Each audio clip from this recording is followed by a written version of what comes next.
o halving, que vocês já falaram um pouco, né, que é a diminuição pela metade da recompensa dos mineradores, né?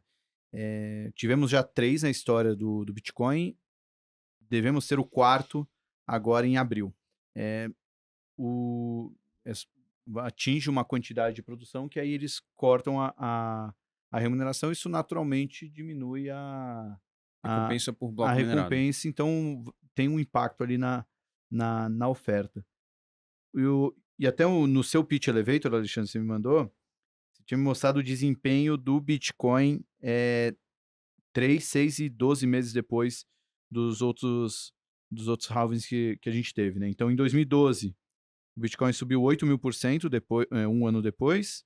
Em 2016, julho de 16, subiu 286% e maio de 2020 subiu 559%, isso 12 meses depois. Rentabilidade passada não é garantia de retorno futuro, mas a história aqui pode rimar um pouco tendo esses 2 fatores, né, tem o halving que está vindo e tem essa aprovação do ETF que pode trazer uma demanda nova.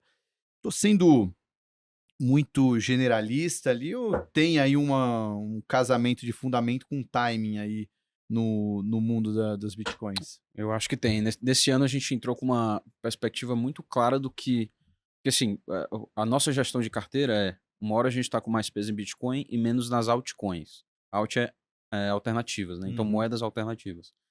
Conforme o ciclo ele vai, isso aí é meio que um trade macro, vai crescendo o apetite pelo risco, você vai querendo diminuir um pouco a exposição do Bitcoin, aumentando suas altcoins para vencer do Bitcoin nessa parte do ciclo. Então tem três aspectos fundamentais assim para esse momento que a gente está vivendo que, na minha opinião, vale a pena estar exposto nessa classe de ativos. Um foi o que a gente já viu, né, que vem de aspectos de demanda. Então você abrir uma porta de entrada para compra nesse ativo com os ETFs. Então, se você pegar só as três maiores asset managers que abriram ETF, ali tem mais de 15 trilhões sob custódia, e você pega ali um pequeno percentual das outras famílias de fundo que podem ser redirecionadas para um fundo de Bitcoin, você já vai ter um baita impacto do preço do mercado. Número 2 seria o halving. O halving, eu tenho minhas ressalvas com a narrativa do halving. Eu acho que talvez tenha um efeito muito maior de narrativa do que de impacto de oferta, porque é uma redução marginal, né? Então o É porque prêmio, o prêmio por bloco minerado agora é 6,25 Bitcoin. E aí ele vai agora para 125. 3,125, É. né? Então, Mas a isso, narrativa é tudo. mas a narrativa é A tudo. narrativa é tudo. Então, é uma redução marginal. Matematicamente ali você teria um argumento para falar que tem um efeito menor conforme a cada halving. E o terceiro elemento seria o ciclo de juros, né, que a gente viu os Estados Unidos chegar aparentemente Uhum. lá no pico e agora começa a dar sinais de afrouxamento econômico. E isso, na hora que você traça um gráfico, eu posso te mandar esse gráfico depois se você quiser mostrar para o pessoal, que é a variação anual do M2 global, né, que é basicamente quantidade de dinheiro, né, então a liquidez no sistema econômico. Conforme ele expande, o retorno no ano do Bitcoin ele expande também. É impressionante a correlação, é em média 0,80. Né? Então, a gente está vendo esse mesmo comportamento, né, depois de uma baita contração lá do Fed e de outros bancos centrais, a gente está vendo novamente essa liquidez entrar no sistema. Então, esses três fatores colaboram tanto do lado de demanda quanto de oferta. Demanda, ETF, um investidor institucional agora podendo se expor a essa classe de ativos, que tem uma correlação de 2022 diferente de todas as outras classes de ativos, de commodity, de S&P, se imaginar, a correlação é diferente do Bitcoin com esses outros ativos. E do lado da oferta, né, com halving e com dois do lado da demanda e um do lado da oferta. Né? Uhum. É importante destacar que até 2 semanas atrás, né, 3 semanas atrás, quando os ETFs foram aprovados nos Estados Unidos, 80% do mercado de wealth management nos Estados Unidos não tinha como acessar Bitcoin. Então, 80% do patrimônio, né, dos americanos não tinha uma forma de investir em Bitcoin. E agora vai ter. Isso não necessariamente cria a demanda. Né? Não é porque agora que existe o canal que a demanda vai existir. Mas quando vier a demanda, vai ter o canal. nos últimos ciclos, né, que os investidores começavam a perguntar sobre Bitcoin, não tinha uma forma de investir, então não tinha como acessar. E no lado da oferta, a redução da oferta é marginal. Só que o free float supply, né, a quantidade de bitcoins que está disponível no mercado, que tem liquidez, que está girando no mercado, ela só reduz ao longo do tempo. Porque a maior parte das pessoas que compram Bitcoin, elas compram e seguram, né? Compram e esquecem para 5, 10 anos. Então, a quantidade de Bitcoins disponíveis, né, para compra, para giro, ela só cai, né? A estimativa é que hoje eu acho que cerca de 20% do estoque de Bitcoin está disponível, está circulando, né? E você tem uma redução na emissão de novos Bitcoins, né?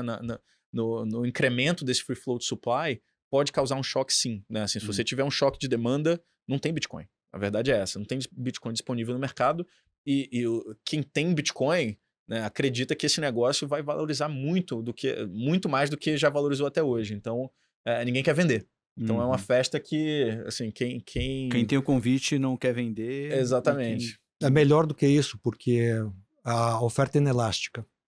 Só tem esses convites. Exato. O dono da festa não pode alugar o salão ao lado e imprimir mais convite. Então, assim, o mercado financeiro não tem costume de trabalhar com ativos de oferta inelástica. Isso é muito diferente. Então, o que a gente está falando é o seguinte, está todo mundo falando muito a mesma coisa. Estamos falando assim, fundamentalmente, isso sempre foi fantástico, né? Por N motivos que a gente já elencou. Mas agora a gente tem um trigger, que é o halving. E por que é um trigger? Porque a gente está falando nele, ele cria uma narrativa, é uma narrativa fácil de entender, e a gente tem os canais de comunicação que a gente não tinha, que são os ETFs. Quem viveu... Então, assim, eu vou dar uma perspectiva. Quando a gente viu 17, as corretoras não conseguiam abrir conta.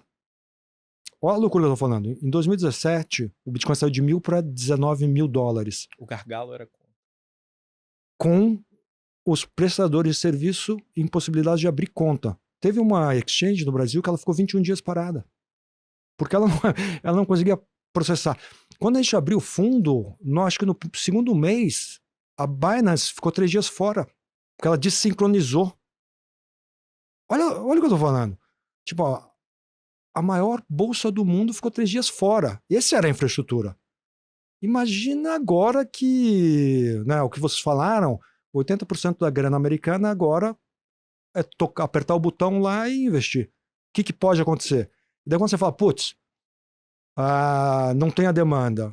Eu acho que tem uma demanda reprimida. Eu acho que tem muita gente, por exemplo, eu imagino uma pessoa mais velha americana que quis investir em criptoativos.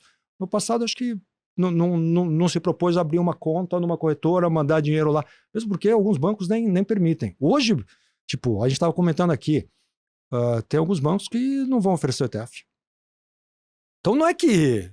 A gente já está no meio desse processo. Então, assim, acho que todo mundo aqui está dizendo o seguinte, olha, fica atento, porque o próximo movimento pode ser com uma amplitude bastante grande. E até interessante isso da questão geracional, né?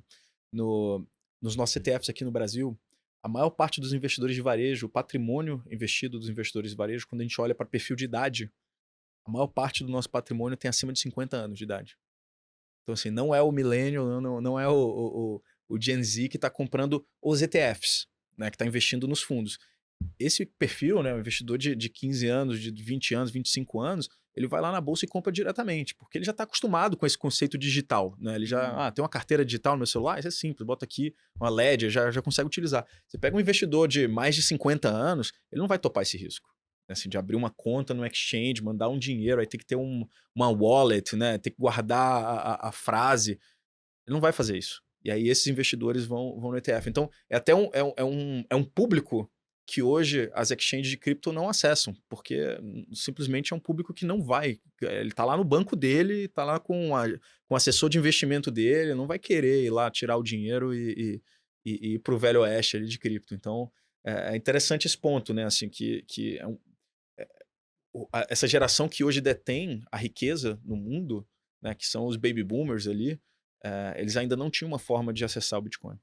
E eu acho que assim, a gente trabalha em fundo de investimento, então uma vantagem do gestor é que você vê o cliente. Lembra que eu falei que a gente foi falar com os amigos do Axel e do Glauco? E, esses caras são esses caras aí. A gente falou com muita gente, a gente falou com um pool de capital bem importante. Muitos deles investiram, mas todos investiram em boleta pequena. A gente tinha 268 clientes até o começo do ano, e se a gente falar assim, devem ter 3 ou 4 que estão do tamanho correto. Porque mesmo o cara que botou, assim, esses caras, então, quem são esses caras? Vou dar um exemplo, assim, um gestor de um fundo que tem, 5 bilhões de reais. Ele botou um pouquinho lá para acompanhar.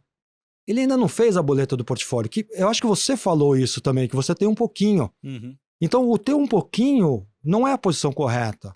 Porque você não pode acertar com um pouquinho. Se você acertar, tem que acertar com alguma coisa que faça algum sentido, né? Porque o pior trade do mundo é o que você acerta e não leva. Uhum. Então, o que vai acontecer no nosso entendimento é o seguinte: a hora que começar toda essa historinha que a gente está contando, ela começar a se consolidar em números, essas pessoas que são maduras o suficiente para entender que agora amadureceu o trade, elas vão aumentar o boleto. E aí que é muito dinheiro. Então, quando eu falo assim, 10 milhões, os números no Brasil são fantásticos, porque é uma quantidade muito grande de pessoas tem, mas o tamanho deles é tipo R$50. Então, se você olhar, tem muito mais brasileiro com cripto do que com ação. Uhum. Só que a boleta média da B3 é muito maior do que de cripto. Eu acho que a boleta média do brasileiro vai aumentar muito em cripto, porque os grandes pools de dinheiro vão começar a entrar. E não entraram ainda. Claramente, assim, praticamente não tem investidor institucional em criptoativos. Não só no Brasil, como no mundo. Tipo, esses caras que têm muito dinheiro, Ontario Teachers Fund, não tem cripto. Talvez tenha um VC que tem um pouquinho, mas não tem. Não tem do tamanho. Então, qual que é o último player? Os bancos centrais. Tem 2 bancos centrais que já tem. O Salvador. É o Salvador e o Fed tem. Porque o DOJ tomou. Confiscou. É dele, né? Confiscou, tá lá. Não, acho que na Bulgária tem um cara que tem bastante também. Então, assim, o único que foi lá e me comprou mesmo foi o Salvador.